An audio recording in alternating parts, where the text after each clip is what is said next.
Christopher Summers, and I'm president of the Maryland Public Policy Institute. Normally I start these remarks with events like this that the Institute holds, and I'm usually saying it's so great to see so many friends out here, but I tell you, when I look out this evening, I'm very pleased to say I really do not know probably the majority of you. And so really that's comforting to know really that we're doing our job, that I do not know the majority of you. So welcome to your first Maryland Policy Forum event. The Maryland Public Policy Institute is a nonpartisan policy research institute dedicated to producing objective, credible, fact-based research with sensible solutions to the challenges facing Maryland. It is our great pleasure to host tonight's Maryland Policy Forum. And before we turn to our moderator and this distinguished panel, I'd like to recognize a few partners who really made this event possible. First, I need to thank the Arthur N. Root Foundation of Santa Barbara, California, named for the late entrepreneur and philanthropist Arthur Root. The foundation is dedicated to achieving positive social change by shining the light of truth on critical and controversial issues in our society through civil public debate. Tonight's event surely would not be possible without the generosity of the Root Foundation, and we are so honored to have been selected to help carry out Mr. Root's legacy. I'd also like to thank our media partners, MarylandReporter.com, the Daily Record, the Children's Scholarship Fund of Baltimore, the Education Foundation of Baltimore County Public Schools, and of course Whiting Turner. We're so grateful to each of you for your partnership and generosity in making tonight's forum possible. I also really need to give a special thanks to the Institute staff, and particularly our visiting fellow, Marta Mossberg, and our Director of Development, Hillary Pennington. Thank you so very much for your hard work these past few months.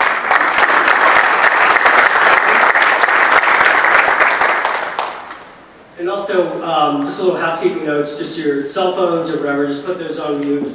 And I'll make an exception tonight to that rule because tonight is an away game for the O's. So if you want to, step up and give the score, as long as the O's are off, just give me the score and inning. You'll be excused. We're all here tonight really for one reason. We care deeply about our kids, and we know that the education they will receive will greatly influence their future and that of our country. Our goal tonight is to discuss the big issues facing public education in Maryland. The issue of Common Core, universal pre-K, and charter schools, and maybe some more topics. We'll have a civil and reasoned debate, hearing from all sides of these issues, so that our community, our families, our teachers, and our administrators and policymakers can make the informed decisions about how we educate the next generation of Marylanders. We have an outstanding panel tonight, the brightest education minds, not only in Maryland, but at the national level. To introduce our panelists, now let me recognize our distinguished moderator and someone who needs no introduction to a Baltimore audience, the anchor of WJZ-TV, Channel 13's Eyewitness News, Mary Bubala. Christopher, thank you. Hi, everyone. I feel like I'm the teacher and you're my students right here, because I like it. We have a lot of ground to cover, so I'm going to do the introductions. I have 3 pointed questions for our panelists. They'll each have a few minutes to answer it, and then we'll open it up for questioning. So, first off, Dr. Nancy Grasmick served as State Superintendent of Maryland Public Schools from 1991 to 2011 and remains the United States' longest-serving appointed state schools chief. Under her leadership, Maryland Public Schools achieved top rankings in the nation according to Education Week magazine. As one of her final acts as state superintendent, Dr. Grasmick secured a $250 million Race to the Top grant from the U.S. Department of Education.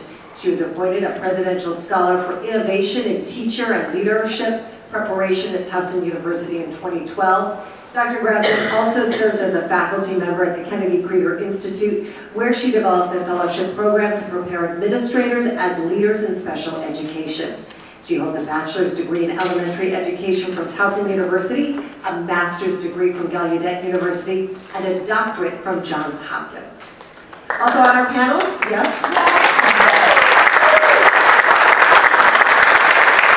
So glad she's here tonight. Dr. Dallas Dance is superintendent of Baltimore County Public Schools, where he's responsible for overseeing the teaching of more than 108,000 students and managing a $1.4 billion budget, over 18,000 employees, and 173 schools, centers, and programs. Prior to coming to Baltimore County in 2012, Dr. Dance served as one of 3 chief school officers responsible for 300 schools in the Houston Independent School District. Dr. Dance received a doctorate in educational leadership and a master's degree in administration and supervision from Virginia Commonwealth University and earned a bachelor's degree in English from Virginia Union University. Welcome, Dr. Dance. Next up, on the end here, Jason Botel is Executive Director of Maryland CAN, which is part of a 50-state movement dedicated to improving educational opportunities for every child. Prior to Maryland CAN, Jason founded and led KIPP Baltimore, which runs 2 public charter schools whose students consistently excel against their peers throughout the state. He started his teaching career at Teach for America and taught for 3 years at Booker T. Washington Middle School in Baltimore City. He holds a bachelor's and master's in English from the University of Pennsylvania. Welcome.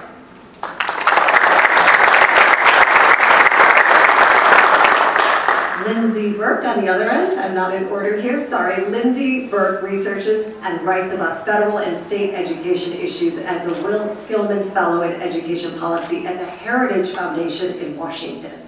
She focuses her time really on 2 issues: reducing federal intervention in education and advocating for educational choice. Her articles and research have appeared in newspapers and magazines across the nation, and she's spoken on education reform issues across the country and internationally, and she is familiar because she regularly also appears on television and on radio. She holds a bachelor's degree in politics from Hollins University and a master's of teaching in foreign language and education from the University of Virginia. She currently is working on her doctorate in education policy at George Mason University. Welcome, Lindsay. In the middle, we have Nina Rees, and Nina Rees is the president and CEO of the National Alliance for Public Charter Schools. She has also served as First Assistant Deputy Secretary for Innovation and Improvements at the U.S. Department of Education. She oversaw the administration of 28 grant programs supporting 1,300 projects and was responsible for spearheading federal policies and programs related to school choice, charter schools, and alternative routes to teacher certification. She has been published in news outlets throughout the country, and we've seen her as well on numerous television programs and on radio stations. She currently serves on the board of advisors of the Education Policy and Governance Program at Harvard University's John F. Kennedy School of Government and the National Association of Charter School Authorizers. She holds a BA in Psychology from Virginia Tech, a Master's in International Transactions from George Mason University. So two of you here today. Welcome, Nina. We have Sean Johnson. Sean is the Assistant Executive Director for Political and Legislative Affairs for the Maryland State Education Association. He serves as the Chief Lobbyist and Political Director for the 70,000-member association, which he joined following the 2010 election. Sean has also served as the Senior Campaign Specialist for the National Education Association. He has 19 years of campaign experience managing and serving on staff of various local and state and national campaigns, and has extensive background in political organizing and strategic communication. What a panel. Welcome. Thank you for being here.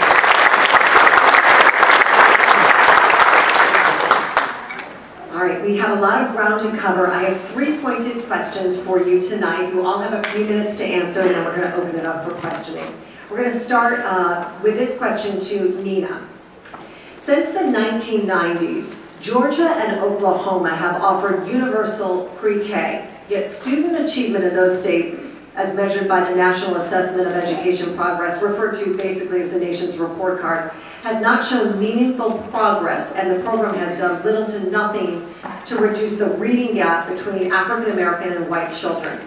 So, the question for you, Nina, and for all our panelists: would a universal pre-K program in Maryland, a state with some of the highest achievement gaps that we know between high and low income students in the nation, despite though we've had some recent progress, will that help close that achievement gap that we see? So absolutely, and I say this as someone who used to work at the Heritage Foundation where Lindsay works and question the value of high quality pre-K, as a lot of people have. The fact is, right now, when you look at the impact of high quality pre-K on children's ability to start school ready to hit the ground running, there is nothing else that compares to it. And researchers have also been able to look at the impact of this high quality program over the years and have found that your odds of graduating from high school, going to college, reductions in crime, all these things are impacted if you have attended a high quality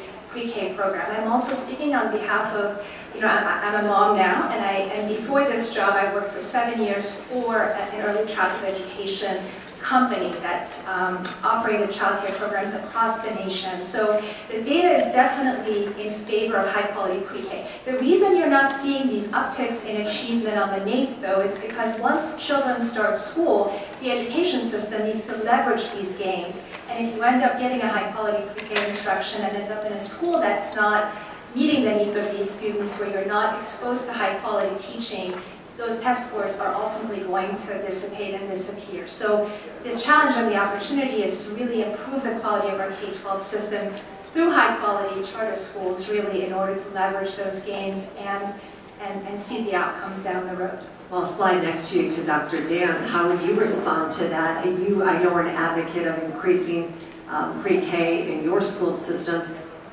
Does the school system do enough to keep those gains?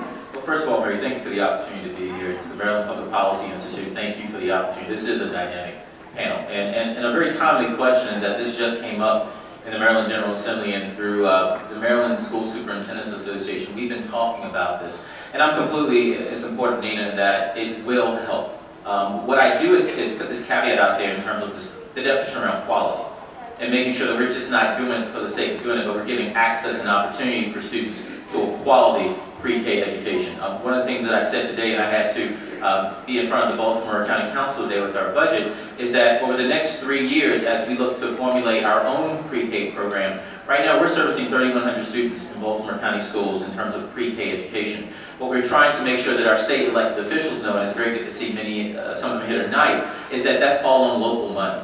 So that's money that we're taking from students in K-12 because we want to make sure that we put quality dollars behind pre-K. But in Baltimore County, we still have roughly 1,000 students who need to take advantage of that opportunity, and it's still a half-day program. We know there's still some kids who could benefit from a full-day program and not a half-day program. At the same time, we have to balance this with the capacity, knowing that we have elementary schools right now that are in fact overcrowded. So how do we make sure that we're balancing it with the infrastructure needs as well? So we're very excited the state is having the conversation around it.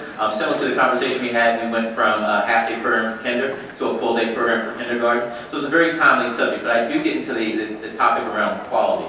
In terms of just making sure that there is a quality K-12 approach to it, I'm in favor with what Nina is saying, and that's such that we have to make sure that there is an alignment, back map from what we want students to know and be able to do when they graduate. And I think that's where there are a lot of school systems that have not done that comprehensive work. If you want globally competitive graduates, what does it really look like at every single grade level? One of the statistics that's pointing out to me right now in Baltimore County, and I'll end with this, is that particularly at the elementary level, we get a lot of high marks on our elementary schools. We have some phenomenal elementary schools.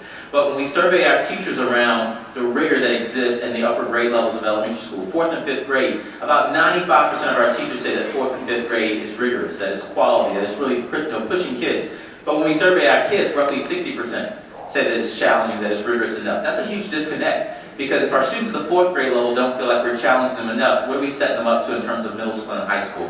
I believe that quality public schools can in fact do that. We have to make sure that we're providing choice options to our parents within public schools. Let me go over to Jason. So what do public or charter schools deal with that funding gap? Well, there certainly is a funding gap. I think for school systems, there's a funding gap. And just as Dr. Danza said, I mean, school systems have been doing their best to provide pre-K programs without getting much in the way of state support for it. So let me just take a step back and say, first of all, even outside of education, I personally think that we're going to have, you know, an equitable, healthy, democratic society in the state of Maryland. We should be pooling our resources to provide ourselves with the opportunity to send our children to pre-K together. I think that's just a component of a healthy society. Getting to this question, I agree with everything that's been said, and I think I would just, you know, echo, in particular, one, it's got to be quality. Places where you don't see impact, there may not have been as much attention to quality. Poor quality pre-K is not going to get any better outcomes than no pre-K. So that's one thing. I think the second thing is around, you know, you have to be improving K-12 opportunities, particularly for kids from low-income families who haven't had access to quality K-12 if the pre-K contributions are going to be fully leveraged, as was said. The other thing, though, that I would mention is that, and I was having a conversation with some folks outside about this, you do need, I think, to proactively recruit families, and particularly low-income families. We know from experience, I certainly know from my experience in education, low-income families may not have access to the information about what's out there. They may not have access to, you know, where are the high-quality pre-K programs, and how do I get there, and how do I get my child enrolled. And there are parents out there that may not, you know, be able to read the materials that come home. And I personally think we really have to be thoughtful about how we go out and make sure that our families in greatest need of high-quality pre-K are really educated about that. And that's a responsibility I think we really have. So, you know, their quality, we have to improve K-12 as well, and we really have to proactively educate communities about these opportunities. And then the last thing, again, echoing what's been said, is that we have to fund this, and it needs to be full day. I mean, and even what we call half-day pre-K, it's like 2.5 hours or 3 hours. That's a really hard thing for any family, especially ones with transportation challenges, to send their kids to that and that be worthwhile. If you have a family that's taking an hour on a bus to get to a program, it's a lot to ask that your child's going to be there for 3 hours. So the last thing I'll say is that Maryland can, you know, we supported this most recent bill, it was a modest bill, to expand pre-K. We worked alongside MSCA and other partners to get that passed. But what was in that bill, and I think will be helpful, is we are trying to compel ourselves to look at the long term. How are we going to make pre-K as much of a commitment to funding as we make to K-12? And I believe we'll do that, but it's going to take some hard work over the next couple of years. Let's take that question to Dr. Grasmick then. Do you think that the funding will be available then for universal pre-K for every child? I think we're actually moving ahead on that front. I'm a person for 20 years who supported pre-K education. And we started with very isolated opportunities in certain school systems. But I think one of the things we have to remember in education is that we have to have a deeper understanding of the learner. Often we're very focused on the curriculum, but we're not focused on the learner. And I see pre-K as an opportunity, and all of the neuroscience research would tell us that this is an opportunity to really be influential in terms of the trajectory for that child. Now, there are caveats, and they've been mentioned. But in Maryland, we've had a system for more than 10 years of really asking the question when a child came to kindergarten in 7 different domains. Is this child really ready for kindergarten and more formal schooling? And I have to say that when we first did this more than 11 years ago, it was 49%. It was largely associated with the socioeconomic circumstances of the children, but it was also associated with children from very middle-class families, upper middle class, etc., from a socioeconomic point of view, working to raise standards for the providers of early childhood education, working to look at a very high-quality curriculum. That number has gone up to 83, 84%. Think of the opportunity that's provided. Yes, it has to be sustained, but without that opportunity, it would be very difficult because those children on a longitudinal basis would have to catch up. And the other thing we did was a design down. Where was the child before the child came to kindergarten? And we could look at the programs that were strong and those that were weak, and it provided an opportunity for us to provide assistance to really change the trajectory of those programs. One final thing I would say, and I think Jason Botel hit on this, we have to be much more outreaching to families. And often families have not understood as consumers what are the things we ought to be looking for. Often it's, is there a computer and is there carpeting? Not what are the credentials of the teachers, what's the turnover of the teachers in those situations, etc. So we really need to work with families to ensure that they're going to be really sophisticated consumers. And Lindsay, I want to bring it back to the original question when we looked at those two states, Georgia and Oklahoma, despite having universal pre-K for all, the achievement gap hasn't been closed. So can Maryland do it, and how do you do it? So this is fun because I get to be sort of the contrary voice on this right. question. I was hoping we need one. So here we go. I think we'll have a couple more. So if you look at the course of all of the evaluations that have been done on pre-K over the years, there are only 2 evaluations that have been done that were well designed, meaning they had no methodological flaws, and that were generalizable. And those 2 studies were the Head Start study that was commissioned by the Department of Health and Human Services, and the evaluation that just came out from Vanderbilt, came out, I believe, last August, a relatively new evaluation. Those studies found either no effect or negative effects as a result of preschool. So you have a growing body of research that really calls into question the efficacy of government preschool programs. And I think there is no better evidence than the federal Head Start program. And I am coming at this from more of a national perspective. But the federal Head Start program has been around for nearly 50 years now and has not improved outcomes over those years. The evaluation that was released by HHS found that Head Start had no impact on children's cognitive abilities, their parents' parenting practices, their social emotional well-being, their access to health care. This is the Department of Health and Human Services, which administers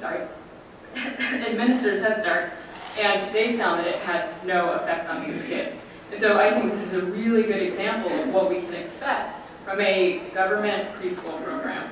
And all of the efforts that we've seen in the states, the reason why we have not seen impacts in Oklahoma and in Georgia are because these are programs that are by and large run through government pre-K programs. The other major question on this is a question of access. Are there children right now who are not being served by the existing network of pre-K providers? And when you look across the country nationally, about 3/4 of all 4-year-old children are already enrolled in some form of preschool program. So that could be a private provider, it could be a public provider, it could be some sort of center-based care. But you already have 3/4 of 4-year-olds that are currently enrolled. So the question becomes, when you create a large-scale new government preschool program, is this duplicative of existing efforts? Does it crowd out the private provision of care, which is another big concern?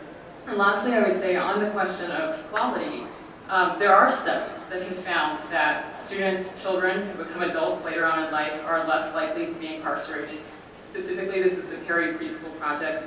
It found following these kids 40 years down the road that they were less likely to be arrested 5 or more times when they became an adult. This is the big finding out of Perry. And out of that, they extrapolated that you would get a $7.16 return on investment for every dollar that was spent. So this was a boutique pre-K program. There were 58 children in 1965 that were in the experiment group. So there are serious problems of replication that's never been replicated. They spent about $17,700 per child.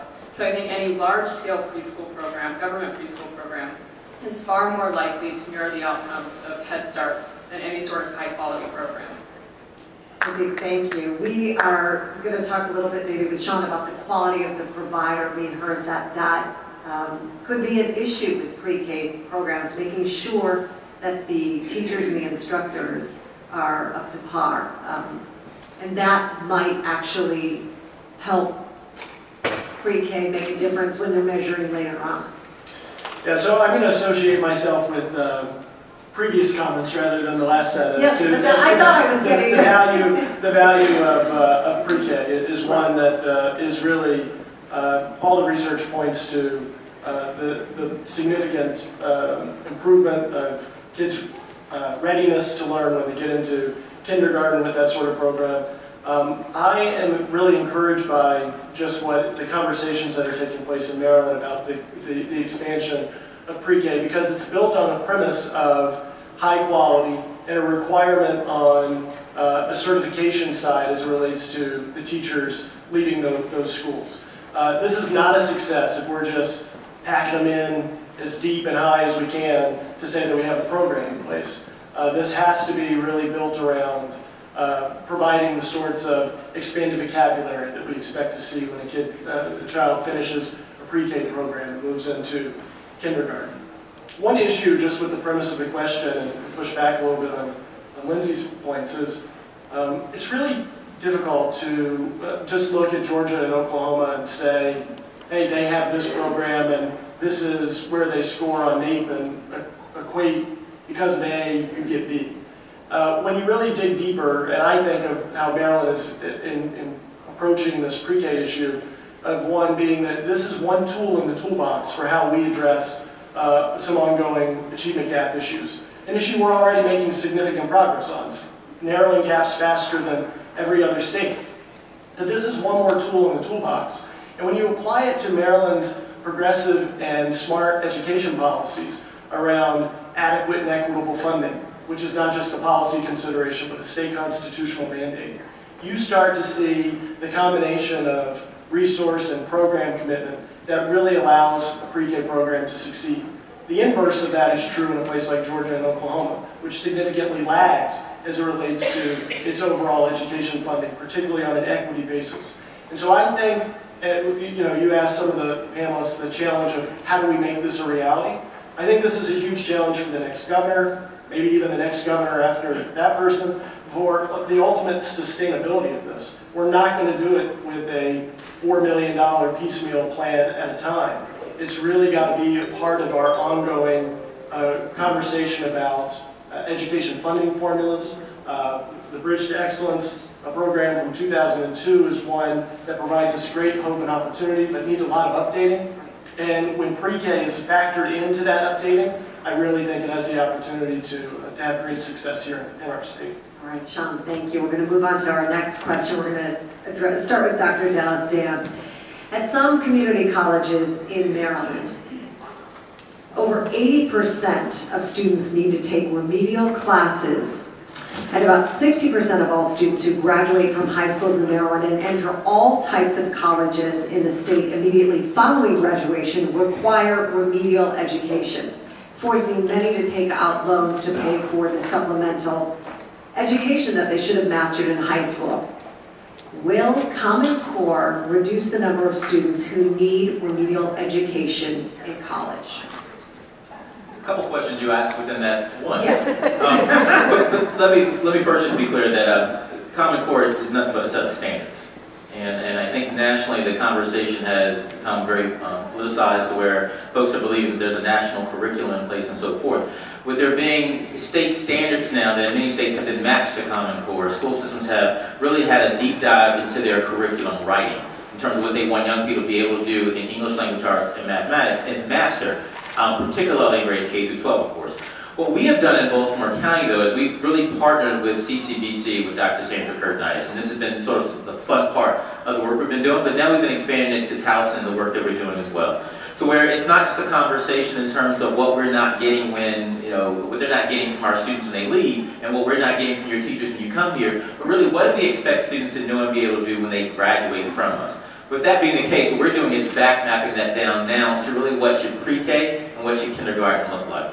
What I get excited about right now as we've transitioned to new curricula, particularly with the transition to the Maryland College and Career Ready Standards, is when you go into our mathematics class, kids are thinking deeper. And they're just not putting up an answer on the paper, but if they got it wrong, they're explaining the steps they took in order to solve it, and particularly realizing where they might have gotten it wrong. In the area of English language arts, I'm seeing young people who truly are defending why an answer is something.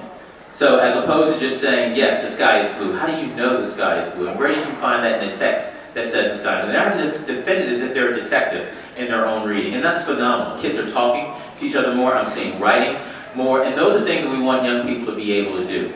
What I get excited about also is that now as we figure out, LEAs figure out how this 4th year of mathematics will factor into the equation, we're getting excited that it's just not going to be restrictive. Every single senior takes this mathematics. But yet what we can do is we can tailor it to assessments that we might give, whether it's the PSAT or the SAT we might give students, whether it's the AccuPlacer, and we can tailor and design a 4th year of mathematics on what it would look like for young people.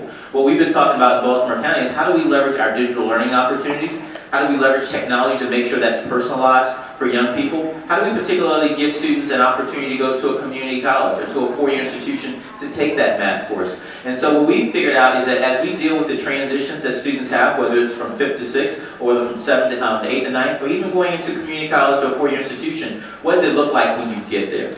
We've also had firm conversations with the community college around the AccuPlacer scores that kids actually receive. And how do we make sure there's some type of standardized score around that? Because depending on the school you go to, that score could be quite different. What we don't want to do is be robbing our students and robbing our families to where they're believing they're in a 2-year or 4-year institution. They're working towards a degree, and they're really not. We need to make sure that we're providing those types of remedial opportunities for students while they're with us. But as opposed to thinking remedial opportunities, what does the first tier of instruction need to look like so that we're not in the remediation period every single year with kids?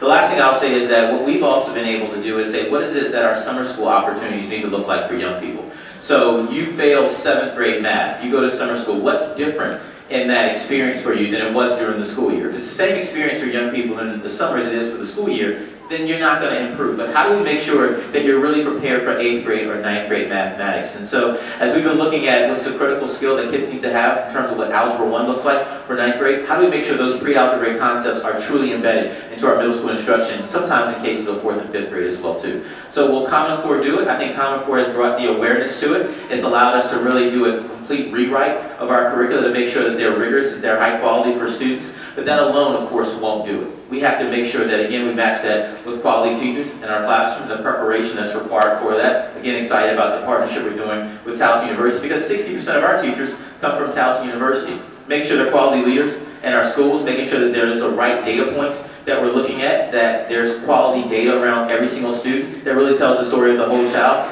and that we're really using those high expectations that we would expect for our own kids with kids that we actually supervise in our schools as well. Real data. All right, Sean, I want to ask you, will Common Core help prepare students better for their college experience?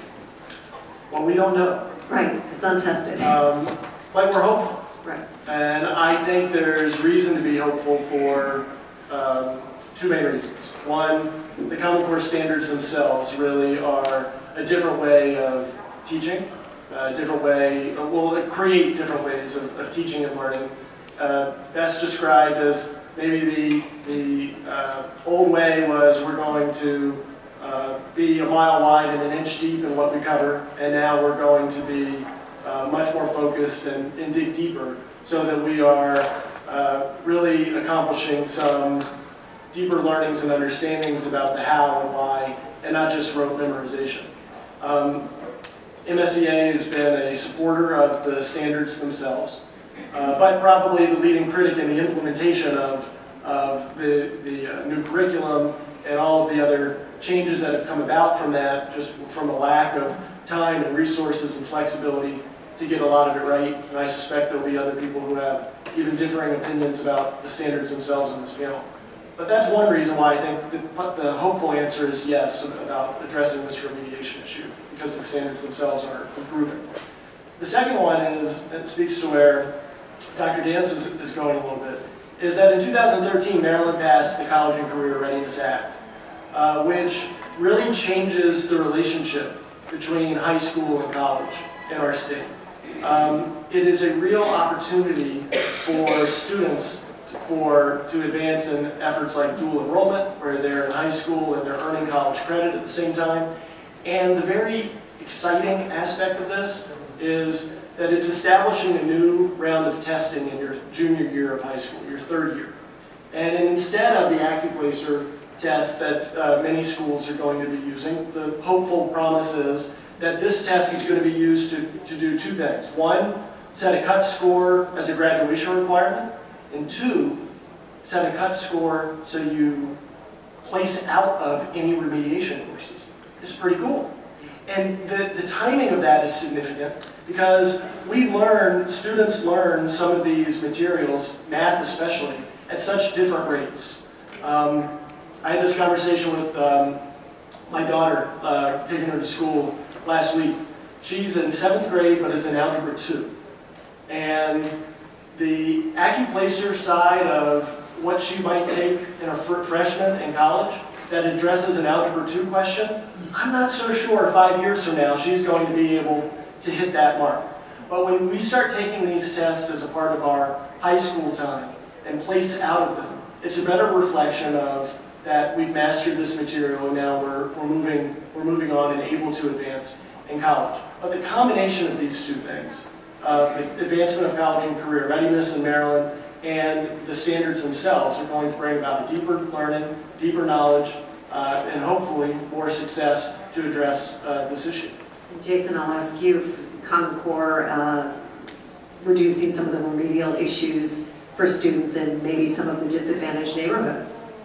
Sure. Well, just like with the last question, first let me take a step back and say my primary interest in the Common Core, even before I have my Maryland can have it, is as a parent and as a resident, as a taxpayer.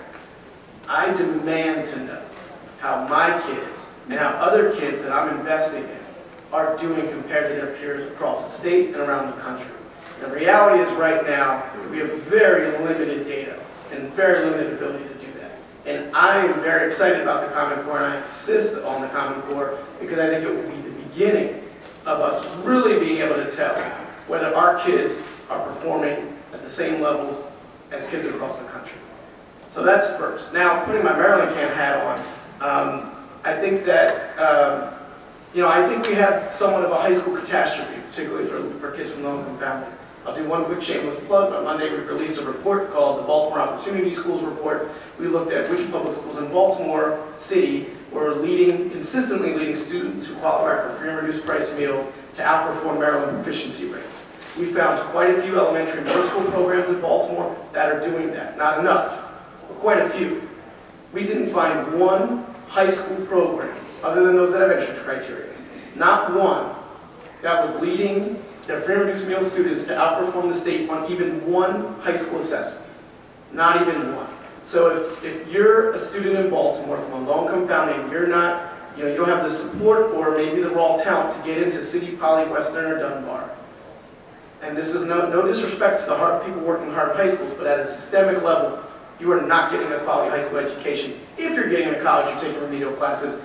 I've had kids, from my former life at KIPP, I've had alumni graduate, they went off to high school, graduated in the top 10 in their class. And I have several kids, not 10%, top 10 in their class, qualified only for remedial classes when they got to college. It's a catastrophe. And I think the Common Core is a necessary first step. Will it solve the problem? I think with all the questions that you're asking tonight, I would say by itself, no. But it's a necessary first step. It's at least beginning to be honest about where our kids are compared to other kids and starting the conversation about how we get our kids who may be coming into our schools behind and getting them to where they need to be competitive with other kids. Jason, thank you. To the other end of our table, Lindsay, your thoughts on Common Core, better preparing students for real work in college? No, that might come as a surprise to hear another no from me, but no, I do not think Common Core will prepare students for college, that whether it will help them to bypass remedial courses. I'm highly skeptical of that. If you look at the content matter experts who had a hand in writing the standards, mathematics experts like Jason Zimba, who actually wrote the math standards that are behind Common Core, has said that Common Core standards alone will not prepare a student to take college-level mathematics, will not prepare them to take calculus. If you listen to other mathematics experts, Zev Worman, who wrote California's excellent math standards, Jim Milgram is out at Stanford, they have been very vocal about this. They've both said that these are akin to, if anything, community college readiness standards, not standards that will admit you into a four-year university. And if you take a step back and look at what's happening with Common Core right now, the other fear that I have is that this will have an incredibly homogenizing effect on education. Right now we are seeing what I think is a wonderful proliferation of school choice options across the country. So many options, from charter schools to education savings accounts to scholarship programs and tax credit options. When you have tests like the SAT and the ACT and the GED, high school equivalency exam, fully aligning to Common Core, which they have all done, you create a situation in which students and their parents who have chosen to opt out of the traditional public school system, they are now implicated in Common Core when you align these tests. They're implicated because textbook manufacturers are aligning their textbooks to Common Core. And so again, as I said, it has an incredibly homogenizing effect on the content that is taught across every school in the country. And on the SAT too, SAT as well, I would just note that the SAT, this is a comment that the mathematician I mentioned earlier, Zeb Werman, made, the SAT used to reflect what colleges wanted and what colleges expected in their students. They have just totally redesigned the SAT. You probably saw they're going back to the old 1600 scale. Part of the reason they've redesigned the SAT is to fully align with Common Core. So now the SAT, instead of reflecting what colleges want, are reflecting what high schools are demanding of the SAT. So I think they've got that completely backwards. On the national standards conversation generally, which I wish we could have a debate about this in total the entire evening. I think we can have a really robust debate on Common Core.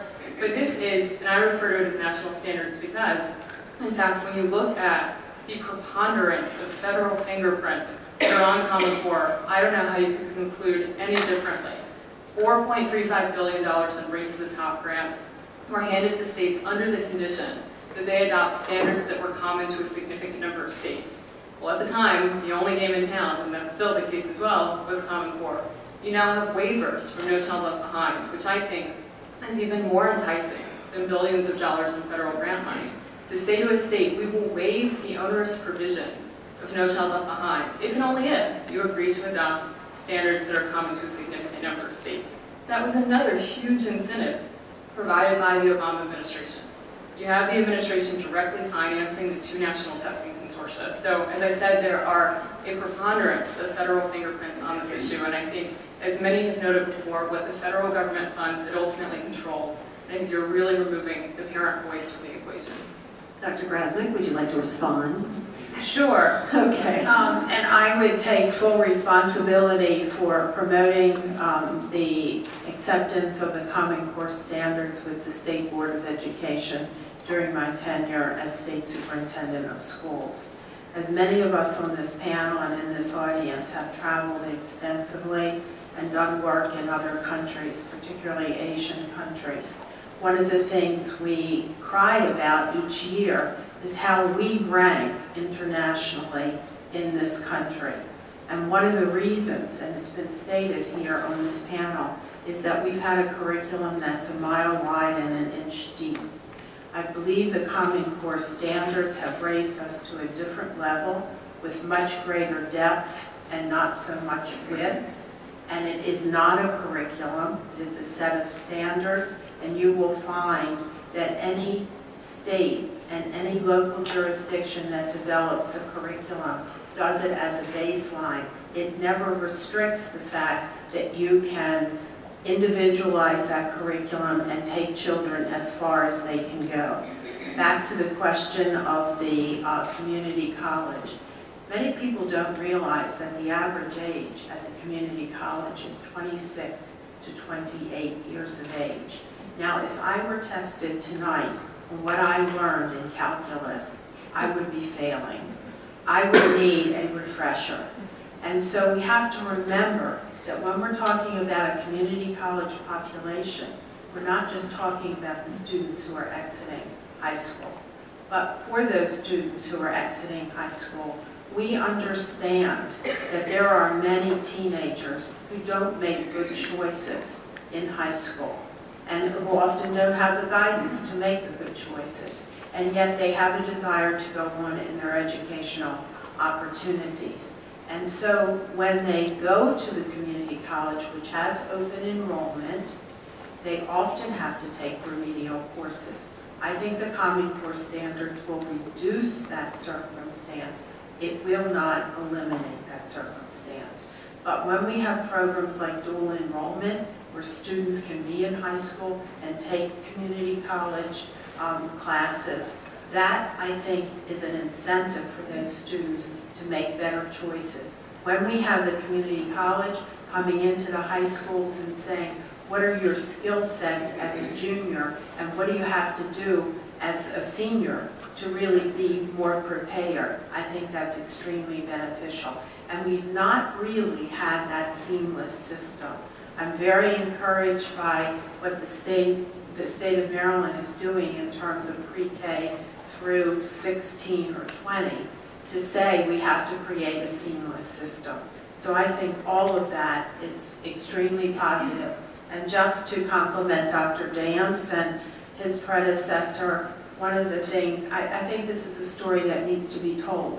One of the things that we wanted to do in creating that seamless system was to say to the, it was Baltimore County, tell us about some of your very high functioning students, academically capable students.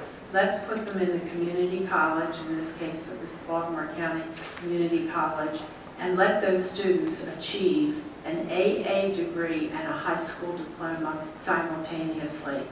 This week, those students, 18 of them, and they all graduated with honors in getting the dual diploma and an AA degree. So there are many opportunities. We'll be calling to cover that story. It's a great story. Wow. Think of the money saved and the time in the lives of those young people. They're so ahead. That's incredible. Incredible. Well, Dina, I want to ask you the same question as well. Your take on Common Core and less remedial work for our students once they hit the college. So one topic or one issue that hasn't been raised on the panel is really the assessments that these standards are supposed to be assessed on. And unfortunately, I mean, if you're not putting the assessment in place properly, and if you don't have the cut scores set at the right level, the standard in and of itself is not going to have an impact. So it's extremely important for anyone who supports these standards to really be advocating as much as possible before state legislatures and anyone who's willing to listen to make sure that we're taking the assessment seriously. Again, when I was at the U.S. Department of Education, we were working on No Child Left Behind, and one of the key criticisms of No Child Left Behind was around the fact that some states had poor standards, that the assessments they were using to measure student progress were not good assessments, the cut scores were not at the right place. So to some extent, Common Core was a response to those criticisms. And so I think it's really unfortunate that there's so much noise around this topic, because I think ultimately, you know, KIPP, which is where Jason used to work, has schools all over the country. They need to know if the scores of the students in the Louisiana KIPP schools are the same as the scores in the schools in New York, and we don't know that right now. So we're kind of operating under this cloud that the kids in Louisiana are doing just as well as the ones in New York, when in reality they may not be doing as well at all until they get to college, when they will need those remedial courses. I will say one other thing. I get this question quite a bit because I'm in the charter school space about the kind of the dampening effects around innovation. And my answer is a very simple one. I mean, if the charter sector was concerned about standards, right, they should have from the beginning been objecting to the state standards in place. I mean, it's not as if we're, you know, standards are a new topic, right? So standards are not a scary thing. If anything, charter schools have benefited from standards. They have benefited from testing and accountability, because for the first time they're able to see how well their students are doing and what they need to do with that data and information in order to bring them up to grade level.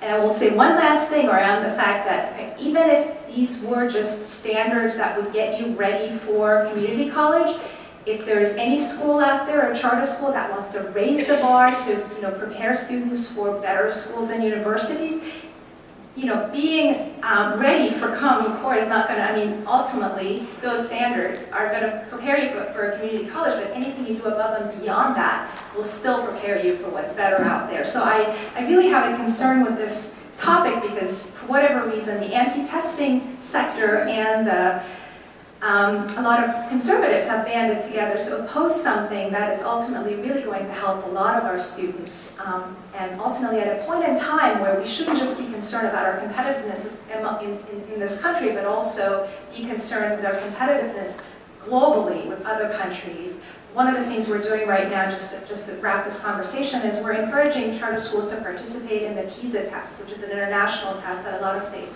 of countries participate in, to see how well the students in these charter schools compare to the students in Singapore, in Finland, and whatnot. So I think we should even take this conversation a step further and talk about international competitiveness in a much more serious way, because ultimately our students are going to be competing with those students in China, India, and Singapore. They're not going to just be competing with the students in the neighboring state. Well, we're continuing with the charter school discussion, so I'm going to redirect this question right to you then. We'll start with you. Maryland law allows charter schools, we know, which are public schools, to exist, but makes their existence dependent on local school boards of education. They are also not funded equally with traditional public schools. I know you know that, but both issues have landed Maryland in the bottom of national rankings of charter school laws. So should Maryland's public charter schools have more autonomy from local school boards of education and receive equal funding with their traditional public school peers to give them greater chances of success? Oh, absolutely. So the National Alliance of Public Charter Schools, where I work, ranks state charter school statutes against one another, and Maryland is currently ranked 43rd out of 43 laws around the country. So 42 states and DC have state laws, and your state law right now is ranked at the very bottom of the pile. Having said that, you have somehow managed to create some really high-performing charter schools despite all of these wins that are prohibiting you from performing well. So I think given how much this community has done, if there's one place in the nation where you have the proof points and you can leverage these, this momentum to actually impact legislation, it is in the state of Maryland. And the other thing that's interesting or sad about Maryland is that you score poorly on just about every single indicator that we consider when we decide what goes into a high-quality charter school law. So it's everything from funding, from autonomy, the fact that the teachers that you hire have to operate within the collective bargaining unit agreement. So there is not a lot of flexibility in room right now, yet you have had entrepreneurs who have stepped up to the plate and taken on this challenge despite all of these problems. So I look forward to working with Jason and others in this room to see if there's anything we can do to improve the quality of the law. And I think, again, Maryland has done so many things so well over the years that I'm actually kind of surprised that it hasn't been able to get this right over the past 10 years of having had a law in place. That is so restrictive. Dr. Craftsman, is there reason then to unleash the charter schools a little bit from local school boards and state oversight? Well, let me just say, it in some ways is surprising that Maryland has a law at all. It passed at 11:59 on the night of sine die, and it was very unlikely that the law would pass. So we were grateful. I mean, I was a proponent of the charter school law, so we were grateful that it passed. But there were many, inhibitions in terms of the things that could be done. And it was clearly a decision of the local school system with some appeal to the State Board of Education. It's been 10 years. I couldn't agree, and I don't want to be redundant with what Nina said, that it's just amazing some of the outstanding quality work that's been done in charter schools. Having said that, I also want to say that just because a school has the name of charter doesn't make it good. Because we've seen across the country charter schools in storefronts with no sustainability, etc. So we have to be discerning about that. But I do think it's time to look at that law and attempt to broaden it in the sense of there was a funding issue that went to our Court of Appeals, actually, in terms of what is the appropriate funding for charter schools. And Jason is clearly an expert on that and can speak to that funding and the outcome of that. And I think also the appeal process needs to be broadened. And there are school systems, and I just am going to speak honestly, there are school systems that do not want charter schools. And they don't, and in those systems, there's not the same opportunity to consider it as you have in other jurisdictions. So it is not even in this state. I think it's time for people to come together to look at it. These are public schools, and we ought to be looking at it collectively and with the spirit of how can we make it the best it can be. So Jason, how do you do it? Like, how do you really do it? Well, one last time I'm going to say we should take a step back. I'm trying to push us forward. Now, just real quick, you know, first of all, I do want to recognize, I really want to recognize Nina's leadership here, and what I so respect about her leadership is that she is really focused on quality. And exactly, I think what you were just referring to, Dr. Krasner. Nina, I think she's great because she is not necessarily, I hope this is right, you can dispute it, is not necessarily an advocate charters for charters' sake. I mean, public charters are an opportunity, and when schools are not working, I think she's the first to say that we need to hold schools accountable, and we need to have quality authorizing. And this gets to your question. I think, though, that, you know, getting back to what I said in answer to the last question, we just have to be honest, and this is not pointing fingers at anybody, but as a country and as a state, there are certain communities that we are really struggling to provide high-quality education to. And in some cases, certainly not all, but in some, there are public charter school models that have succeeded where other models have failed. That's just a fact. There's plenty of research to support that. And by not having a more robust public charter law here in Maryland, we are missing an opportunity to do the same here. And again, it gets back to what I've been horrified to see in my recent research about public high school in Baltimore for kids from low-income families. It's exactly the sector where, if we look at some other cities, we see high-quality public charter management organizations that have, across multiple campuses, provided excellent, excellent education to children in underserved communities. And we are missing that opportunity here. So in answer to the question of how we do that, you know, I'm not necessarily against relying on school boards. To me, the biggest problem with the law is that the teachers and principals are employees of the local school board. That immediately causes a huge gray area in terms of who's running the school, who the school's accountable to, and also who's liable when things go wrong. And so, you know, my first complaint is not about funding. I mean, every school could use more money. In Maryland, it's not. You know, after running, it's not my first complaint. I have to take more money, but it's not my first complaint. The first complaint is that, and I think school systems have the same complaint, and it's a valid one, that we both end up spending more than we should have to because of all this duplication of responsibility and services. I think if we had a more pure authorizing model, and I think you have this in Houston, but I think in Houston, you have the school district authorizes charters, but it is still the operator that employs the teachers and principals. That makes it a better, and I know not everyone will like that, Sean may not like that, but I think that creates, you know, just a clear delineation of responsibility, and then there's less waste in the funding on both sides. You don't have the schools, you know, in Maryland, you know, you have double hiring. At KIPP, of course, we're going to vet our own people. We vet them, and then the school system has to vet them.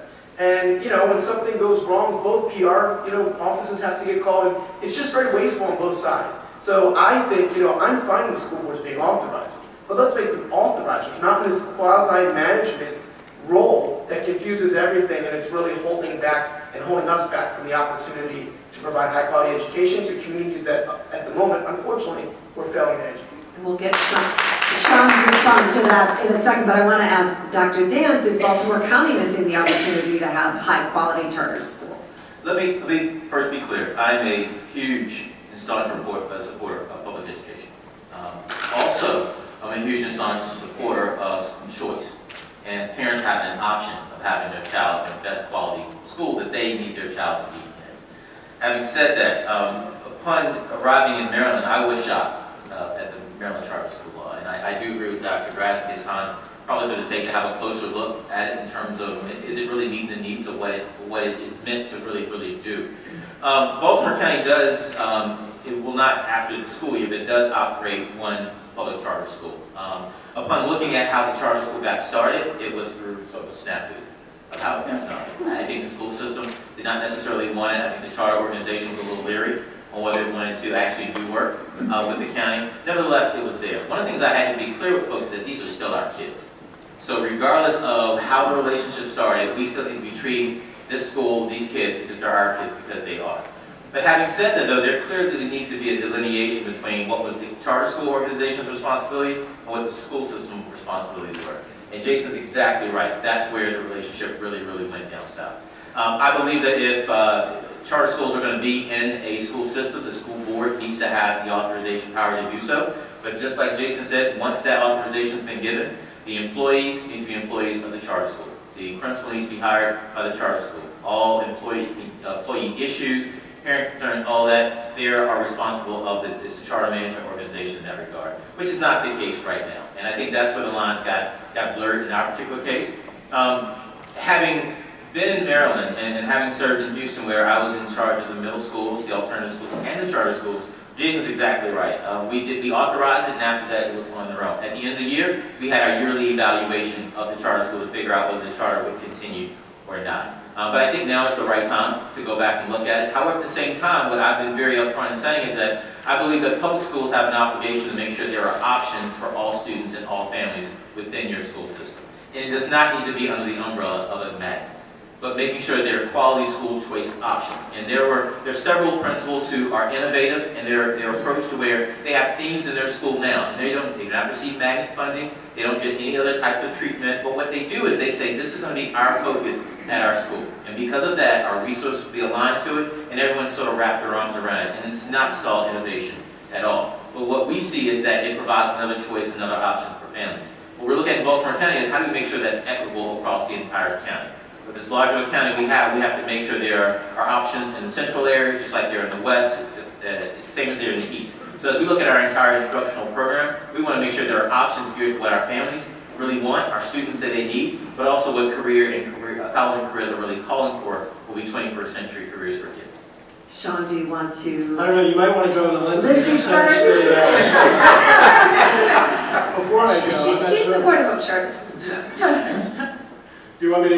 Sure, absolutely, absolutely. Well, there's a national stereotype that teachers' unions are anti-charter. And luckily in Maryland, that's not the case. MSEA is a proponent of charter schools and has been supportive in the collaboration of their success. After all, they are public schools, and the teachers there are our members, and we have a vested interest in making sure that they succeed. But where I take issue not only with some of my fellow panelists, but even the question, is that the reason why we can celebrate and be partners in charter schools is because we have the best charter school law in the country, not the worst. The very aspects that folks are concerned or complaining about are the aspects of the law that make it so strong. You shouldn't be surprised that some of these schools are flourishing. It is, after all, the relationship that these schools have with their local boards of education that provide sustainability, accountability, and flexibility for those schools to perform well. And this sense of, these local school boards should be the authorizers. They should continue to have oversight in the renewal of the charters. And the reason for that is also pretty simple. Charter schools are the best for challenging innovation, taking what we might not be able to do in a traditional public school that we want to test. Some are going to fail and some are going to succeed by the very nature that we are experimenting a little bit in this innovation. But it's not good enough for that success to be realized in one school. It's not good enough, and we shouldn't open or authorize a charter if it's only able to be brought to scale at that one school. The scalability is something that needs to be measured within a local board of education framework. And when that success is realized in a charter school, can it be brought to scale in the school system, in that local school system writ large? I think those are all very important aspects of it. And yes, I mean, there is a vested interest in not only the accountability side and the sustainability side. We need to be supportive on the flexibility side, and Maryland's law allows that too.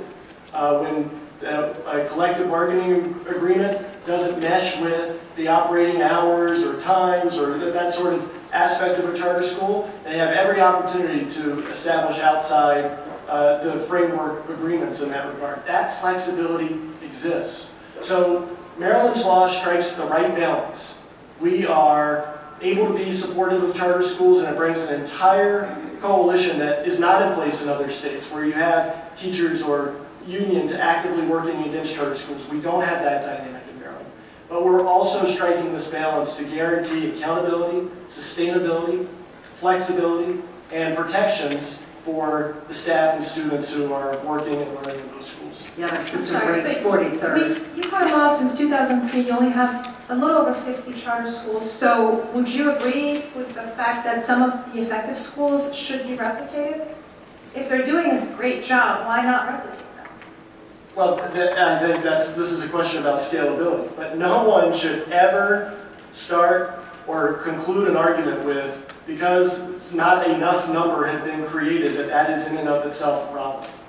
The number of charter schools we have is not indicative of a good law or a bad law. It's reflective, it's indicative of this system in place that guarantees that we have this accountability system set up where the charter operators are held accountable to a local board of education. That's important. Look, in a lot of states that have, this becomes a conversation about are we going to have overly onerous oversight and regulations over charter schools, or are we going to have none? Right? And in places where, in states where we have, you can open up a charter school on every corner, you also see many of those schools, to Dr. Grasmick's point of just because it has charter and it doesn't make it a high quality school in and of itself, that you have them shutting down or not performing. They're open on Monday and closed on Tuesday. We don't have that issue here because there is an inherent vested interest that the local boards of education have to make sure that those schools remain open and remain successful. Lindsay, let me ask you, and then we're going to open it up for questions as well. Is there a middle ground here that could be found in Maryland? So I'm excited. I finally get to say yes to a question. Yay! Yes. But just to Sean's point, quickly, I wish proponents of pre-K would take the same critical eye to scalability that you just brought up on charter schools. But that's back to the pre-K question. On the charter question, we have such a great body of research now that shows that charters are really doing an excellent job, particularly at serving children that are underserved by the traditional system. If you look at Carolyn Hoxby's work out of Stanford, she famously said that in New York, their charter school system is closing the Harlem Scarsdale Achievement Gap. That has been a huge boon to them. The Department of Education has put out some rigorous research on charters showing that parental satisfaction is through the roof as a result of access to charters. So we have a good body of research. And then, of course, if you look at charter schools, individual charter schools throughout the country, if you look at a charter school like the Harlem Success Academy in New York, they're just doing wonderfully well for these children who are performing in the top 1% of the city. It's incredible. And so I would just say to Maryland, you don't want to become the next Phil de Blasio, right? Have an open environment for charters to flourish. Have multiple authorizers. Don't let the fox guard the hen house. And I think the more you can allow charters to flourish, the more you will see excellent charters come to the fore. Lindsay, thank you. Am I going to use this mic? Yes? Okay, great. All right, we are going to take this up and open it for questions. My only ground rule is that if you hear your question already asked, don't ask it. You can come up with a different one and ask your question in just a sentence or two, and then just so we can get to as many people tonight as we can. So you can, it's going to be as simple as raising your hand. I'm going to walk over to you. So who would like to ask the first question of our panel?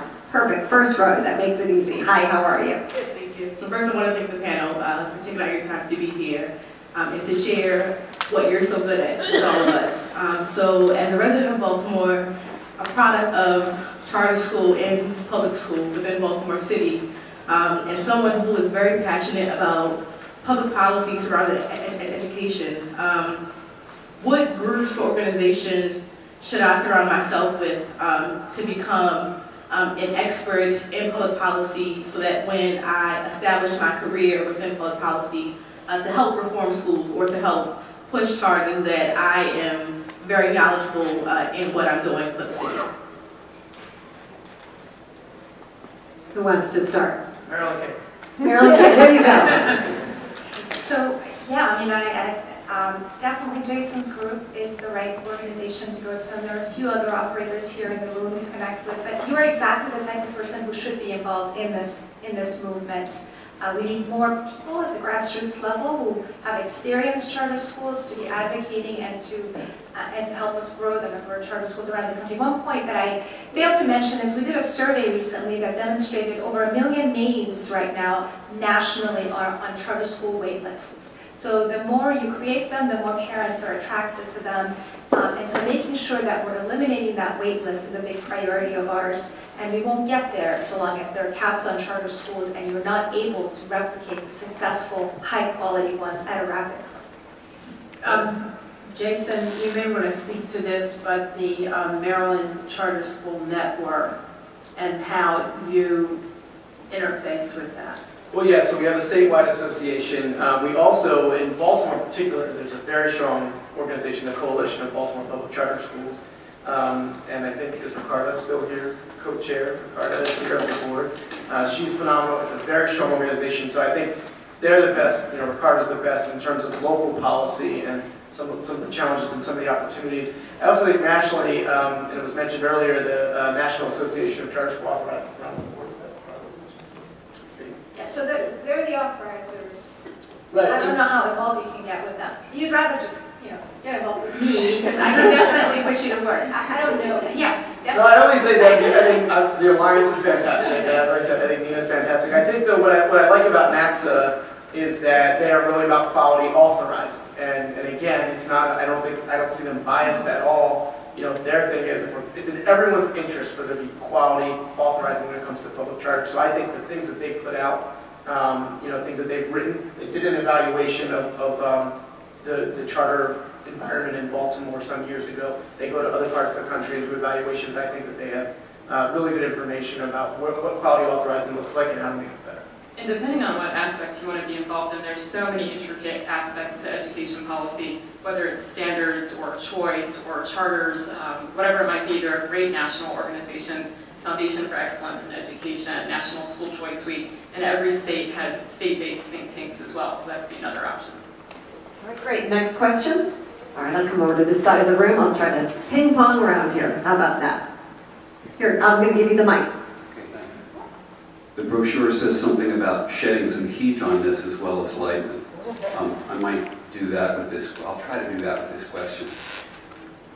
You've all talked about quality in a number of dimensions. It seems to me that quality can't really be achieved by top-down accountability. It needs to be achieved by bottom-up accountability. I'm showing my economics background here when I say that quality depends on profit and loss feedback from customers. Parents who aren't happy with the schools they're in should be able to take their kids and their money and go somewhere else. Our school systems are quasi-monopolies with captive funding. I would like to know what you all think about taking the money away from the school systems and giving it to the parents. Let parents decide where every dollar goes. Yes, I think that's the absolute best #1 way to improve educational outcomes. I think we should fundamentally be sending dollars to the child and not to physical school buildings, allowing that money to follow a child to any school of choice, public, private, charter, whatever it might be, online learning, homeschooling, and allowing them to match educational options to their unique learning needs. Accountability, such an important question, and it's a question we need to ask, right? Accountability for what, to whom? And we ultimately need, if we ever want to see those outcomes improve, we need a horizontal accountability to parents and to taxpayers, not a vertical accountability to Washington through things like Common Core. When you have a horizontal accountability, the way that you ultimately get to that horizontal accountability is through choice. And just quickly, one of the absolute best choice mechanisms, in my opinion, that we have is what Arizona has done. So Arizona has said, you as a parent get 90% of what the state would have spent on your child in the school. It literally goes onto a debit card. It's called an education savings account. And you as a parent can direct every single dollar in that education savings account to multiple services and providers. So you can do a little private school in the morning. You can hire a private tutor at night. You can pay for textbooks, for curricula. You can even roll over unused funds from year to year. Talk about downward pressure on prices. You can roll unused funds into a college savings account. I think that is the way forward on school choice. I really oppose the idea. I think the heart and soul of our country and of most thriving countries in this world is a strong public school system. I also think it would place a unique burden on many parents who have to worry about a roof over their head and the ability to feed their children as to what represents quality in terms of using those dollars. And we have a whole percentage in Maryland, one of the wealthiest states in this nation, where over 30% of our children who are on free and reduced meals. And so you're not only diminishing the effectiveness of the public school system, but you're diminishing the effectiveness of the opportunity of those children who do not have parents who have the opportunity or the background to be able to make those choices. So I oppose that idea. But just to make one quick point about charter schools. So charter schools are public schools, and the per pupil allocation that follows students to a traditional school technically should follow students to a charter school. And one of the things, because they're schools of choice, we've actually seen this theory of yours in action in the sense that about 200 charter schools last year did not open their doors again, partially because they were not able to enroll as many students in those schools. So that dynamic is an important one for us to take note, because it has, the reason they're not open now is because of that factor alone. One other point I should just mention though is, so it's important for us to make these choices available, but parents should also be educated much more than we are currently educating them about making choices. In the pre-K space, or the early childhood education space, states like North Carolina are now ascribing stars to their child care centers, so a family can easily and quickly detect if a child care center is of high quality based on the number of stars it received, or whether it's not. I do think from a regulatory standpoint, it is important for this information to be in the public domain so that you are creating a marketplace where people can make good, educated choices. So Nina, you wouldn't know this, but the Excel program in Maryland is achieving that same thing. Just check marks instead of stars. Yeah. Next question? Yes. Hi, my name is, Sorry, don't be scared of it. I use it every day. hello. My name is Maureen McDermott. I'm an associate professor in the College of Education here at the Spine Institution. I'm also the parent of two Baltimore County school children, excellent public school, Go Westchester Elementary. And I wanted to address the question of charter schools. And I was wondering, given Heritage Foundation creator Paul Weyrich's reference to public schools as being, quote, controlled by the enemy, and his advocation for the elimination of public education altogether, Maryland Public Policy Institute has a direct influence by the American Legislative Exchange Council, which has crafted legislation to privatize public education into a free market reform system, and the National Alliance for Public Charter Schools, which also supports the ALEC legislation, and Ms. Reese's experience working with the Milken Brothers, who also own the K-12 Inc., which is a private for-profit charter organization. And KIPP, despite its highly questionable expulsion and attrition rates, which would lead to what seem like great test scores because half the kids who would perform poorly have already been removed from the school, continues to expand and receive millions of taxpayer dollars. My question is this: why have none of you, or few of you, I should correct myself, adequately addressed the abysmal statistics that Stanford University put out that nearly 40% of all charter schools underperform the public schools that they closed? That these same schools have lacked financial oversight. There's been a lot of questioning about where the money has gone in a lot of these schools. They have no transparency. The increased segregation in communities, the denial of services to children with the highest needs because they don't have to be served by the charter schools, the disruptions of entire neighborhoods, and that communities all over the country, from Chicago to New York to New Orleans to Philly, have actually resisted the intrusion of more and more increased charter schools on their communities because they're seeing the negative influence that the infusion of those charter schools are having on their children and on their schools and other communities. That while I think the motive, whether it's ideological or financial, for some of you up there is crystal clear to me, nobody yet has actually articulated a valid reason why this is beneficial to my children or my community. Talk about heat. We just got heat there. Who wants to start? Can I ask you a quick question? Have you studied the attrition rates of KIPP schools as they compare to schools in the same communities? I've read the research on it. So, I mean, there are plenty, there's research on individual KIPP schools, and then you can look at the aggregate. At KIPP Baltimore, we have the lowest attrition in the whole KIPP network, and lower than you find in the school system. And I definitely encourage you to look into that. And I believe, and don't quote me on this, but even if you look at KIPP in the aggregate, I don't think that you would find that the attrition rates are significantly worse or worse at all than their local school systems. Are there outliers? Absolutely. And I'm not here to defend, say every KIPP school is of the same quality. So I just want to make sure I say that, like, please look at the data, because the data does not suggest that KIPP has extremely high rates of attrition compared to traditional public schools in their areas.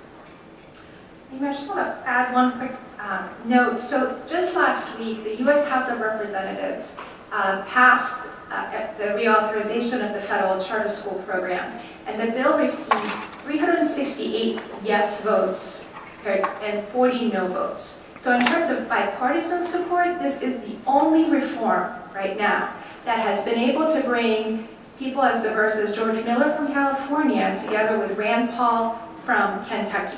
In the Senate, the same bill that was introduced received 18 original senators as its co-sponsors, again, including people like Ted Cruz and Senator Mary Landrieu of Louisiana. So when it comes to a reform that's been able to unite the parties, there's nothing else compared to to charter schools.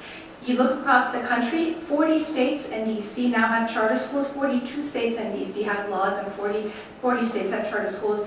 2.5 million students are in charter schools, 6,400 charter schools around the country. So this, for the past 20 years, this movement has grown rapidly because the grassroots have been asking for it, and over 1 million names are now on waiting lists. So yes, there are some communities in which charter schools are not performing well. We will readily admit that, and we're proponents of closing down the poorest performing charter schools immediately. Okay? But at the same time, you cannot turn a blind eye to the performance of some of these schools. Success Academies in New York, the students in these schools, these are the poorest students you can find. Majority of these students are minority students.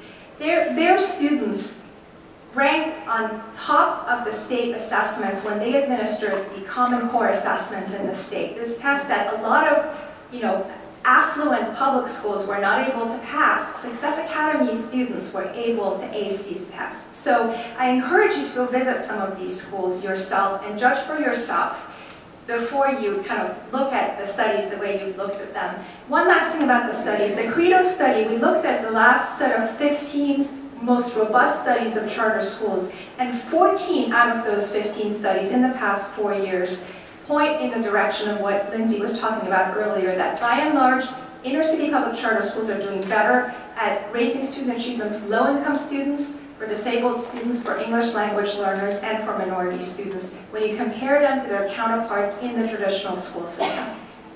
And I would just add to what Nita said, this is also why you have groups like Democrats for Education Reform that came to the fore. I think charters are a big part of the reason that organization even exists today. And you mentioned financial oversight. If only we had some financial oversight on the public system the way we have it on private school choice programs. That would be really nice. We have seen federal per pupil expenditures nearly triple since the 70s, inflation-adjusted real dollars. If any private business had a tripling of overhead and flatlining of outcomes, they would have been shut down a long time ago. But we accept that. In terms of the very beginning, your statement, what you opened with, look, I do think we need to rethink our definition of public education. We need to publicly finance education, but that does not mean that education has to be delivered through government schools. It might be better delivered through a multitude of different providers, and those providers might be private. So publicly fund it, but let any entity administer it that meets the needs of the parents that are making that choice to attend. Mary, before you move on, just I want to use the question as an opportunity to defend Maryland's charter school law again. I think the reason why you don't see happening in Maryland what you see happening in other states is the very nature that what some view as, boy, this is a really bad environment to come in and open a school. That might not be the worst outcome given some of the charter providers across the country that are use the public school system as an opportunity to, hey, this is a lot of money that circulates out there, and we're going to move into this space and try and compete in those circles. And it takes a very business or profiteering side to the conversation as opposed to a public education side. The Stanford study that I think you started to cite is one that we should all be aware of, and it looks at charter schools across the nation, not just looking at Maryland's data, but it's significant. The Stanford study shows that 17% of charter schools reported academic gains that were significantly better than traditional schools. 37% showed gains that were worse than traditional schools. And the balance, 46, were demonstrated no significant difference whatsoever. So charter schools, by their title, by how we go about doing it, is not a panacea to solving some of the issues that confront our public school system. I also want to say something because I have been a long time proponent for children with disabilities. And this wraps into several questions that have been asked. I feel very strongly, and Maryland is extremely unique in saying that we have a whole system of non-public special education schools where the states contribute contributes dollars. I'm often asked to speak about that across the country. We have the executive director of that organization here, Dory Flynn, but I would say that we have sought in Maryland to accommodate many different cohorts of children and their needs. And this is a very large cohort. 14% of our population in the schools of Maryland are children with disabilities. And to have this opportunity to partner with non-public special education schools using dollars, public dollars, to do that. So I just want to get away from this idea that there is simply this rigidity. It's something that should continue. It's unique to Maryland, and I think it defies this notion that there's only this rigidity, as we said with charter schools. Okay, we have a question over here. Yes. How would each of you view the state of Maryland giving preference to those who are committed to developing charter schools in poor urban areas and poor rural areas? That's where Nina's Bailey moved in. Nina or Jason? So it depends on what your state wants to do. And in general, that's where the data is, inner city settings is where charters have thrived and done the best. So in many states like Tennessee, for instance, places a preference on creating charters in inner city settings. But by and large, a lot of authorizers are also increasingly focusing on inner city settings because the need is greatest in those settings. In general, we prefer laws that allow you to open a charter school anywhere, but I also need to just emphasize that the need right now is greatest in inner city settings more than anywhere else. We have an initiative right now to try to see if we can expand charter schools in rural settings, and I hope we make some progress in this area, but there are just so many other insurmountable barriers currently in place in attracting talent to those neighborhoods that that's where the value of online learning and online charter schools really comes to play, because they are able to offer a high quality instruction in communities where you would not be able to really attract the capital to create a brick and mortar school. But they have to be high quality. Let me just go back to that. They have to be high quality. The authorizers overseeing these have a responsibility to make sure that the services are being provided well. I would agree with everything Nina said, and I mean, at Maryland, our primary concern is the historically underserved communities, low-income communities. I believe in democracy. If there's a community of parents in a community that may not be low-income and they really want to start a public charter school and they prove that they can do it in a high-quality way, certainly not against that. But I do think that as a state, I think we kind of have a moral and economic obligation right now to bring in some proven models of success to communities that haven't had them. And so that is the first place that I think about when I think about where we need public charter. We have a question over on this side of the room. I'm over back here. Anyone over here? Okay, great. My name is Cole Riley. I'm an assistant professor here at Towson University also. I'm trying to think of how to frame the question. So I think the panel has been more diverse in terms of its representations of charter schools. It seems like there's about a 3-and-3 mix in a continuum within that. But I didn't see as much range in terms of how people are feeling about the Common Core. I felt sort of like 5 and 1, right? And of that one, the one, as you're coming at it more as a researcher, I think the way you're like, quoting specific research, which I really appreciate. But I'm wondering, like, when are panels, when is the media going to actually talk to teachers and professors about these things? Because we're not feeling represented by your panel. And that's no offense to you, I'm just saying, in this discussion, when I talk to teachers in Baltimore County, Baltimore City, and throughout, I'm not finding that they are as big fans of the Common Core as what keeps being said in the media and represented at panels from administrators speak.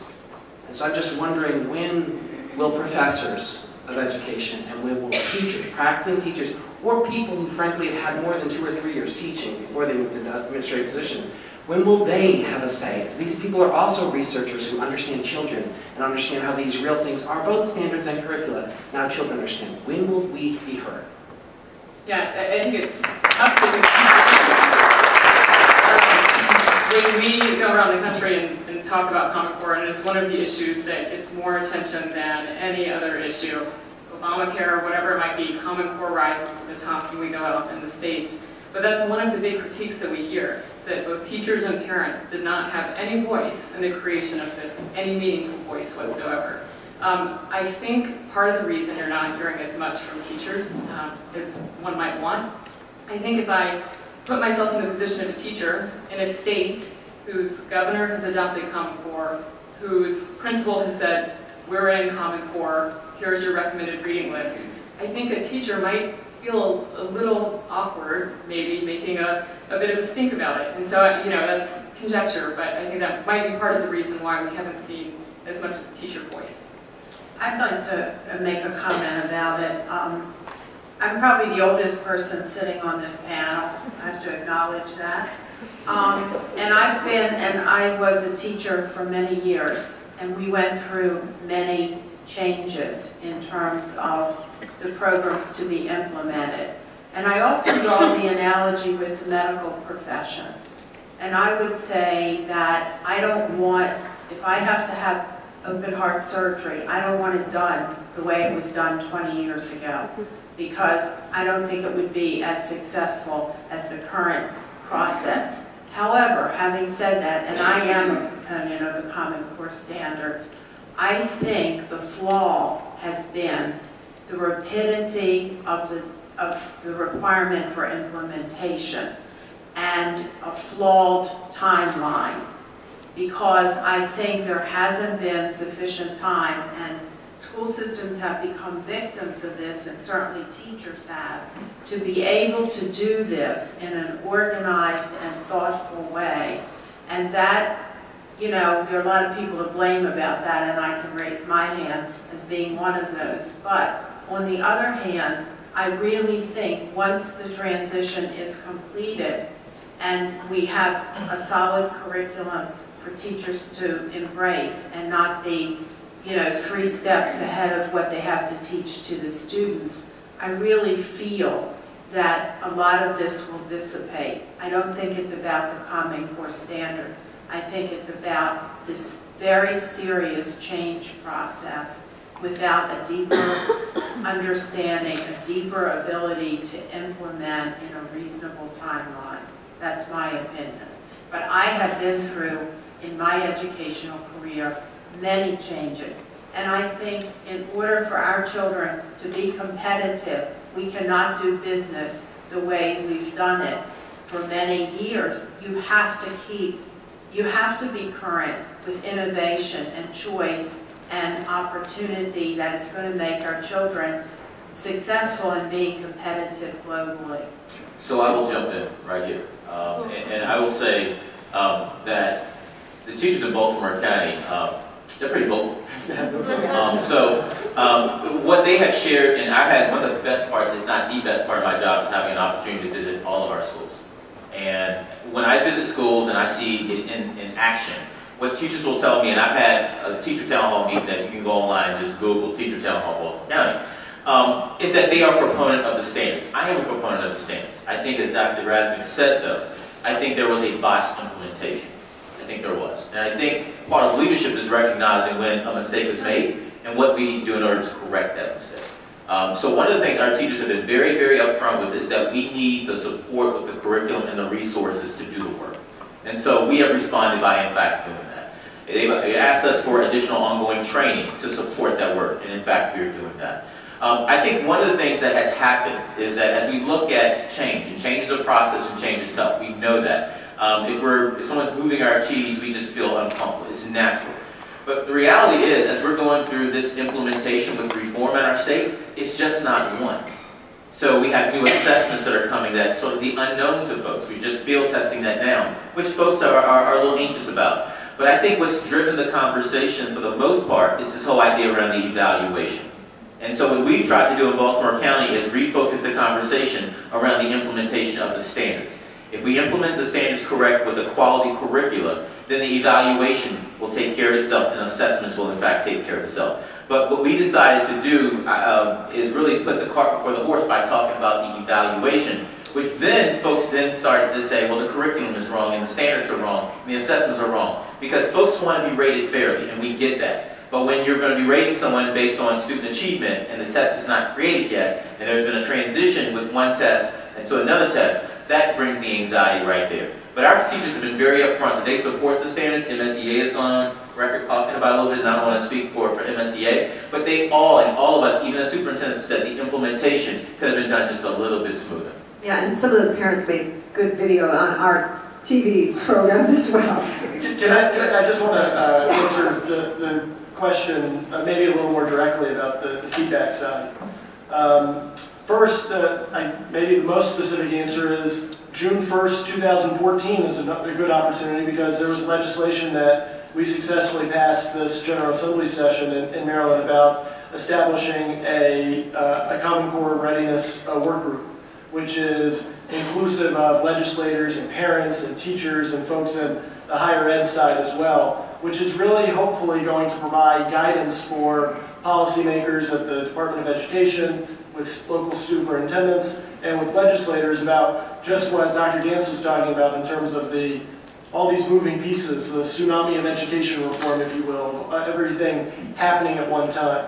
But ultimately, I think it remains to be seen how successful this feedback loop will be on a national scale. The standards largely were developed and implemented as part of a national conversation movement, some linked to Race to the Top funding, some linked to, as Lindsay mentioned, waivers from No Child Left Behind. What the ultimate test of these standards is going to be how flexible they are to change as we learn new things about them. It's unclear how that happens. Common Core was not passed by Congress. Common Core was not passed by the Maryland General Assembly.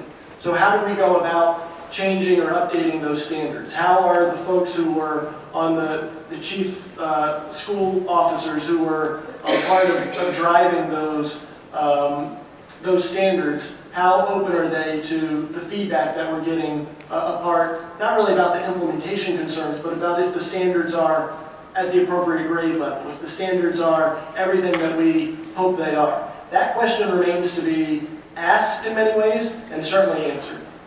Can I just say real quick, I cheated up here and I went on my phone and I looked up to see, because I knew, I've seen multiple surveys that suggest, and this, I'm quoting, this is one particular survey, on the whole, teachers also agree that implementing the common standards will help them to improve their own teaching and classroom practices. And above that, overwhelming majority of teachers feel that the quality of the Common Core state standards is at least on par with their state's prior standards. So that's just to validate what I would agree that I think teachers, I think there's data that proves that most teachers support the standards. There are a lot of concerns with implementation, and I think that unfortunately, it just publicly, and I don't, again, I don't want to point fingers. I don't know if you're playing the media or some people in the ed reform movement, but it's been too quick to be, oh, here's our chance to evaluate teachers with something. And I am for using the assessments ultimately, but I think that Maryland Ken and MSEA agreed on a bill to delay, evaluating teachers based on these new assessments, because this is, education is a marathon, not a sprint. We should not be rushing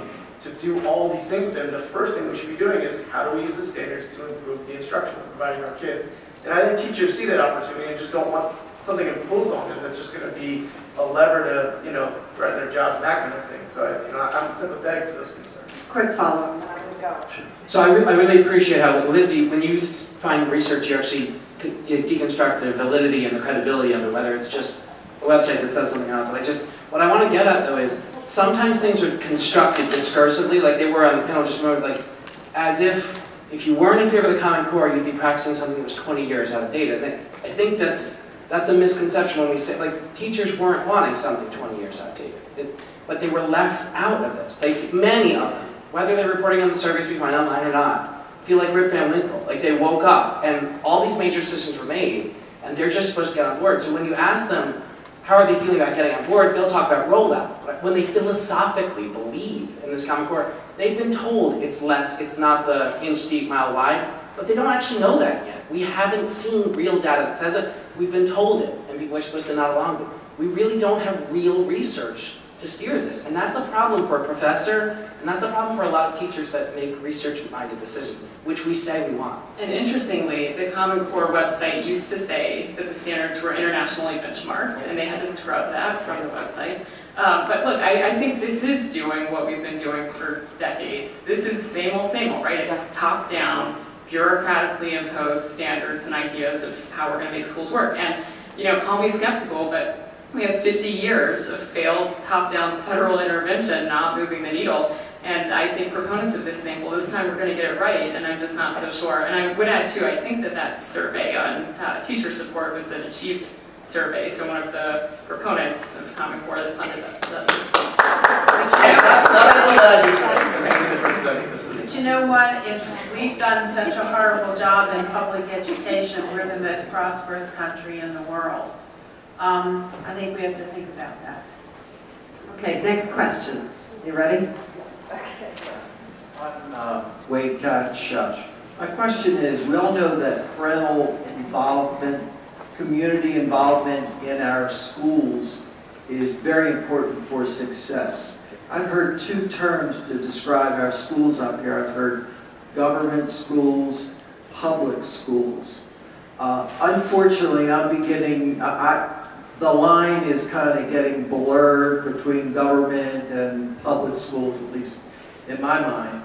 How can we make sure that parents and communities continue to be involved in our schools when it appears to so many people that the government is taking over? Not to sound like a broken record, but I would say choice is the absolute best way to do that. If you look at research from the University of Arkansas that was conducted by Patrick Wolf, great researcher, on this issue, he said that choice, evaluating all of these programs, choice enables parents to move from the margins to the centers of their child's educational experience. And if you look at DC, not too far away, the DC Opportunity Scholarship Program, when that program was being created in the early 2000s, 2003, this criticism was levied that, well, these are low-income parents, they're not going to be well-informed, they're not going to be able to make the decisions.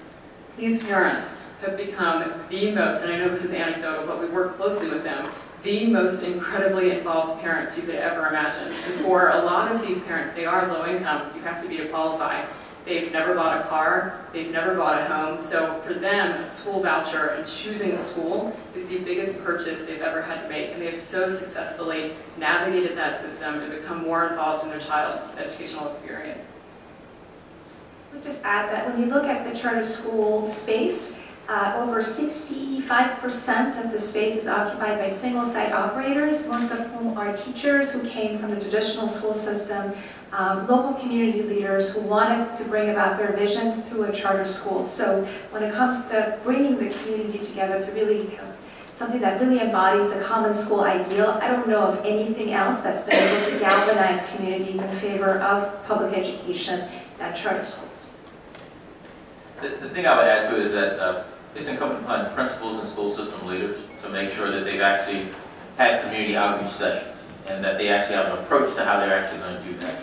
So one thing that we try to do in Baltimore County, after everything that we actually do, every decision we make, every type of situation we're in, is go back and figure out how do we make sure that parents and community understand and that we've done the outreach in order to carry that out. What we've done is we've reorganized our communications department to where it's now the Office of Communication and Community Outreach. We just launched Parent University, which is an opportunity for us to bring our parents in, regardless of the school you're at, to understand what's going on at the system-wide level, to be involved in what's going on at the system-wide level, but also to train our PTAs and our school principals on how to actually involve their parents and community a little bit more as well. The other thing that we've done this year, we started with when I came on board last year, is I actually have a parent advisory council and a community engagement council as well too. Knowing that every single decision we make impacts over 108,000 students, and in some cases almost 900,000 residents we have in Baltimore County. But I think it's incumbent upon leadership, whether it's at the building level or the system level, to go back and evaluate ways to actually engage, not just your parents, but also your entire community. Knowing that in Baltimore County, roughly 60% of the households don't have school-aged children, but they support the great work that we have going on through their taxes. I just want to chime in, echo and agree with Dr. Dance in terms of the outreach side. And know that as policymakers, there's there's not a law you can pass that says, hey, be a good parent, be involved in your kids' schools. But there are legitimate conversations, and we probably wouldn't want that anyway. We don't want a law about how to be a good parent. But policymakers should engage in conversations about what sort of environment can we create to encourage parental involvement. One effort that we worked in tandem with folks on this panel in previous years was about guaranteeing leave from work for to be able to attend a parent-teacher conference. Things of that nature are things that policymakers can do to make that bridge of parental involvement more possible. We can't require it. It sure would be nice because it is a huge determining factor into the ultimate successful academic career of a student. And I would just like to say, as a person who has visited repeatedly all 24 school systems in the state of Maryland over 20 years, I really have such incredible confidence in the engagement of parents and the work that superintendents are doing to engage parents. And so, yes, do we have a cohort where we're not reaching out enough and should be reaching out more? Yes. But I have to say there's some very innovative ideas that are being promulgated across the state to engage parents. I wish we had hours and hours, but we don't. So that's going to conclude it for us tonight. Thank you all for coming and being part of our audience, and thank you to the panel as well.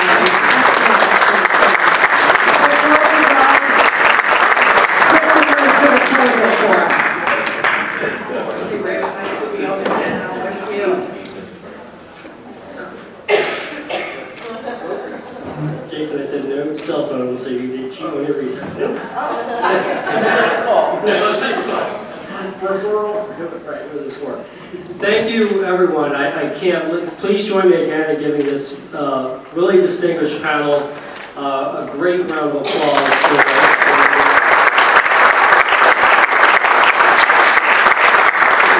And also, thank you once again to the Author and Root Foundation and also our other generous supporters for making this forum possible this evening.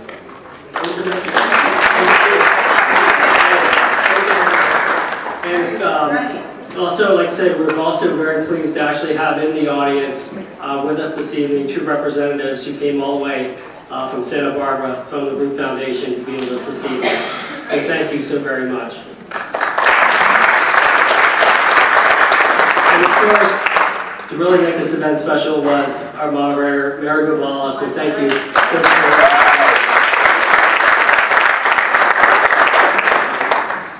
Well, thank you again for attending, and please stay tuned for the next Maryland Policy Forum event. You can also keep track of our updates on mdpolicy.org.